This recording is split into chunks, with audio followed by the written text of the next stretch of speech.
Halo semua people bumi yang budiman, gimana kabarnya? Capek nganggur? Makanya cari kerja dong. Oke, pada video kali ini admin Tanfan akan menceritakan sebuah alur cerita film yang berjudul Transporter. Film ini akan memotivasi kalian semua untuk menjadi pelontos agar hebat dan keren seperti pemeran utama di film ini. Penasaran dengan alur ceritanya? Oke, langsung saja kita masuk ke dalam filmnya. Film dimulai dengan memperlihatkan tokoh utama dalam film ini yang bernama Frank Martin. Di hari itu, Frank mendapati orderan berupa menjemput 3 orang yang diketahui orang tersebut habis merampok suatu bank. Sempat terjadi perdebatan antara mereka karena sedari awal mereka hanya sepakat dengan mengantar 3 orang penumpang, bukannya 4. Sebagai seorang yang sangat mematuhi kesepakatan, Frank tidak mau pergi jika mereka tidak mematuhi kesepakatan di awal. Lalu, tiba-tiba dan akhirnya Frank mau mengantar mereka. Di perjalanan, mobil Frank dikejar oleh banyak polisi. Namun Frank dengan tampangnya terlihat sangat santai dan dengan mulus menghindari jebakan. Meskipun ia dalam keadaan terpojok, ia selalu memiliki ide untuk meloloskan diri. Dan kemudian Frank pun menurunkan para perampok itu di suatu tempat. Namun si Pak Ketua perampok mengatakan akan menambahkan lagi bayaran Frank dengan syarat ia harus mengantar mereka lebih jauh dari tempat itu. Namun karena Frank seperti pemerintah yang selalu menepati janjinya, ia tak mau mengantar para perampok itu karena perjanjian di awal tidak seperti itu. Sesampainya di rumah, si Frank tak lupa mengganti plat mobilnya dan juga mencuci mobilnya. Dia juga melihat berita bahwa perampok yang diantaranya kemarin telah tertangkap polisi. Dan tiba-tiba Frank kedatangan tamu yang bernama Tarkoni. Dia adalah kepala kepolisian setempat dan merupakan teman dekat dari si Frank. Tarkoni menceritakan kepada Frank bahwa terdapat seseorang yang mengendarai BMW yang persis sama dengan milik si Frank yang membantu perampokan kemarin. Namun yang membedakannya adalah plat nomornya. Namun Frank yang seperti sudah biasa dengan hal semacam ini mampu menjawabnya dengan penuh keyakinan. Singkat cerita, si Tarkoni kemudian pamit dan ia mengatakan lain waktu mereka akan mengobrol lebih lama lagi.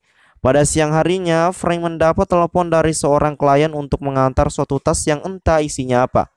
Tapi kembali lagi Frank menjelaskan beberapa aturan yang telah dibuatnya. Yaitu pertama, kesepakatan di awal tidak bisa diubah atau dinegosiasi. Kedua, tidak ada nama, baik pengirim maupun penerima. Dan terakhir, tidak boleh melihat isi barang. Si klien akhirnya setuju dengan semua peraturannya. Singkat cerita, si Frank pun mengantarkan paket itu. Namun di tengah perjalanan, karena ia tak baca basmalah saat hendak pergi, akhirnya ban mobilnya pun bocor. Dengan terpaksa ia pun berhenti dan hendak mengambil ban serep di bagian mobil. Namun saat melihat tas tersebut, Frank pun terkejut karena tas itu terlihat bergerak-gerak yang diketahui itu adalah seonggok manusia. Setelah mengganti ban dan berjalan kembali, ia kembali berhenti di suatu tempat dan membeli teh botol sosro untuk memberi seonggok manusia tadi. Ketika dibuka, ternyata isinya adalah seorang gadis muda. Dan singkat cerita, setelah gadis itu diberi minum, ia pun melanjutkan kembali perjalanannya. Namun Frank kembali berhenti karena gadis itu terus berontak dan setelah memeriksanya kembali, rupanya gadis itu mengatakan bahwa ia tak tahan lagi untuk kencing. Karena tak mau mengotori tempat itu, Frank akhirnya mengizinkan tetapi dengan syarat ia mengambil sutas tali dan kemudian mengikatnya. Gadis itu diberi waktu 1 menit untuk buang air. Lama menunggu, Frank akhirnya mengecek cewek itu dan ternyata gadis itu sudah kabur. Namun malang bagi si gadis, Frank berhasil menemukannya kembali. Saat ia kembali ke mobil, di sana sudah ada 2 polisi yang sedang berpatroli dan curiga dengan mobil si Frank ini. Dengan terpaksa, Frank harus melumpuhkan kedua polisi tersebut. Frank pun terlihat sangat menyesal karena melanggar aturan yang telah ia buat sendiri. Singkat cerita, Frank sampai ke tempat tujuan. Di sini kita diperkenalkan dengan bos mafia yang bernama Wolf. Saat ia menyerahkan tasnya, Frank mengatakan bahwa ia memiliki aturan tidak melihat barang yang ia antar. Padahal mah tadi udah dilihat. Gimana sih si Frank ini? Sebelum Frank pergi, Wolf meminta Frank untuk mengirimkan sebuah paket lain berupa koper putih. Dan di sini Frank kembali mendapat sebuah pekerjaan. Saat sedang beristirahat, Frank terpikir dengan gadis muda yang dibawanya tadi. Saat hendak masuk mobil, tiba-tiba ternyata isi dari koper yang tadi Wolf berikan adalah sebuah bom. Frank yang sudah terbakar amarah segera kembali ke markas Wolf serta membuat semua anak buah Wolf terinfit oleh Tuhan.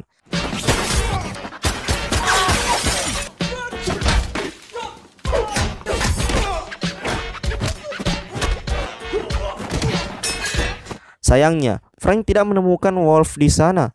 Frank pun kemudian pergi membawa salah satu BMW milik Wolf.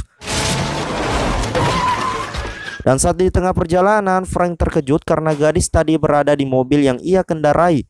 Sontak si Frank pun kaget dan segera mengerem mobilnya. Ia kemudian menyuruh wanita tadi untuk turun.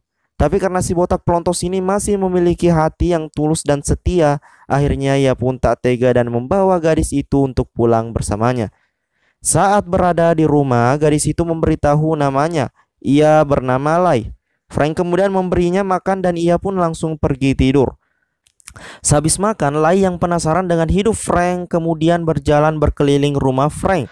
Ia penasaran dengan sebuah foto di atas lemari dan saat dia buka, barulah Lai tahu bahwa Frank dulunya adalah seekor mantan militer khusus Amerika Serikat.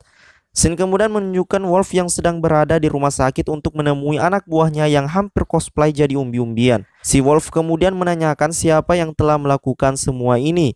Dan anak buah Wolf yang selamat mengatakan bahwa ini semua adalah ulah dari Frank. Di keesokan paginya, bak seperti seorang istri, Lai pun membuatkan roti dan menyiapkan kopi serta teh untuk Frank. Tiba-tiba, Tarkoni datang. Setelah ditanya, Lai mengatakan bahwa dirinya adalah seekor koki sekaligus pacar dari si Frank ini. Tarkoni kemudian memberikan plat nomor mobil Frank. Frank kemudian mengatakan bahwa mobilnya telah dicuri oleh sekelompok orang dan ia kemudian diselamatkan oleh Lai. Setelah Tarkoni pergi, tiba-tiba rumah Frank dimisil oleh orang yang tidak dikenal. Namun untunglah mereka berhasil selamat. Dalam kejadian itu ternyata orang yang melakukan itu adalah Wolf dan anak buahnya. Mereka semua menembaki rumah Frank tanpa henti hingga kemudian misil kedua diluncurkan oleh Wolf. Namun karena si botak bukan sembarang botak, lagi-lagi mereka berdua berhasil selamat dan masuk ke dalam air untuk menyelam menuju rumah Frank lainnya. Frank sangat menyesal dengan aturan yang telah ia buat sendiri sampai-sampai membuatnya harus seperti ini. Tiba-tiba dalam kondisi yang tidak tepat, Lai yang mungkin sudah kebelet, ia mengajak Frank untuk santai sejenak dan berkuba-kuba di sana. Keesokan harinya, Frank dan Lai terlihat di kantor polisi. Ia diinterogasi oleh Tarkoni. Ia menanyakan mengapa rumah Frank bisa hancur lebur dan banyak selongsong peluru di dalamnya. Frank kemudian mengatakan bahwa ia dan Lai pergi berenang dan setelah pulang ia sudah melihat rumahnya seperti itu. Tarkoni yang masih curiga kemudian bertanya adakah orang yang dendam kepada Frank. Frank kemudian menjawab tidak. Tiba-tiba anak buah Tarkoni datang dan meminta Tarkoni untuk melihat sesuatu. Pada kesempatan itu, Lai kemudian mengakses komputer dan mencari data tentang Wolf. Lalu mereka berdua pergi dari sana. Lai kemudian ingin pergi menemui Wolf, namun Frank tidak ingin ikut. Frank berencana untuk memulai semuanya lagi dan tidak ingin berurusan dengan orang asing seperti Wolf. Lai kemudian mengatakan bahwa ada 400 orang yang diseludupkan Wolf di dalam kontainer dan di dalamnya terdapat ayah serta adik-adiknya. Mereka semua akan dijadikan budak setelah sampai ke negara yang dituju. Awalnya Frank tidak percaya dengan cerita Lai, namun karena Lai meyakinkan Frank, Frank pun akhirnya akan membantu Lai. Sementara di kantor polisi, Tarkoni tahu bahwa Wolf lah dibalik hancurnya rumah Frank. Sementara itu, sekarang Frank dan Lai sudah berada di kantor Wolf. Mereka mencari dokumen nomor kontainer yang berisikan adik-adiknya itu. Namun kemudian sekretaris berbicara dengan Wolf bahwa ayah Lai sebentar lagi akan datang. Di sini Frank mulai ragu dengan cerita Lai dan tiba-tiba ayahnya masuk ke ruangan itu. Mereka memang berencana menyelundupkan 400 orang di kontainer dan ayahnya lah dalang dibalik semua ini. Tiba-tiba secara bersamaan Tarkoni datang ke kantor Wolf dan ingin menyelidiki Wolf. Namun yang ia lihat malah Frank yang sudah pingsan di sana. Wolf kemudian mengatakan kepada Tony bahwa Frank dengan paksa masuk ke dalam kantornya dan dia akan menuntut Frank. Akhirnya Tarkoni mengamankan Frank dan dimasukkan ke dalam penjara. Setelah Frank sadar, Tony kemudian menanyakan apa yang sebenarnya telah terjadi.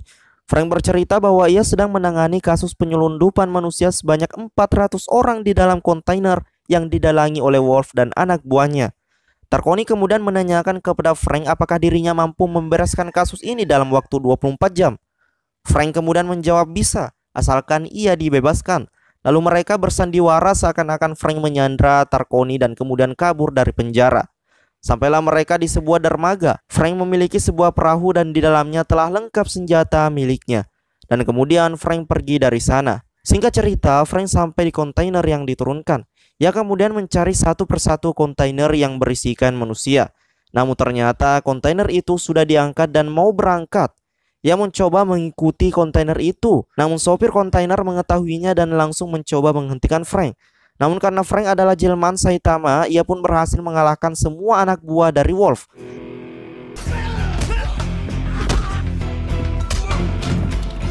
Saat hendak pergi, lagi-lagi anak buah Wolf datang dan menangkapnya. Frank yang tak kehabisan akal kemudian menumpahkan oli ke lantai dan juga tubuhnya agar anak buah Wolf tidak bisa menangkapnya lagi.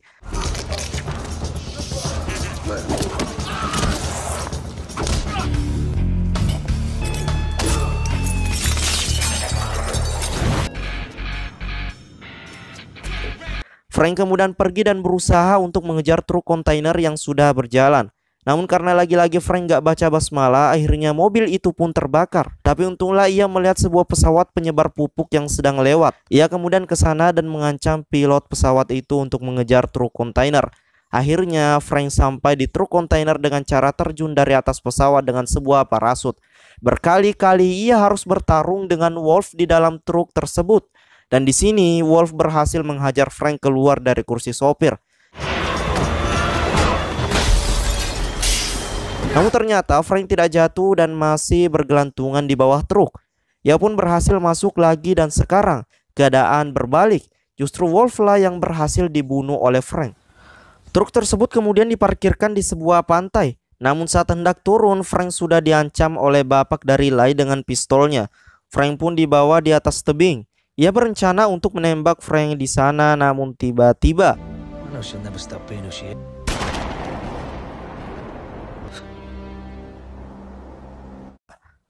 Frank kemudian memeluk Lai dan Lai juga menangis di pelukan Frank.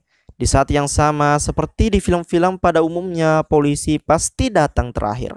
Tarkoni dan anak buahnya pun akhirnya datang dan mereka semua singkatnya berhasil menyelamatkan orang-orang di dalam kontainer dan film pun berakhir. Oke, jadi gimana untuk film kali ini? Apakah film ini cukup untuk membuat kalian semua bercosplay jadi Frank?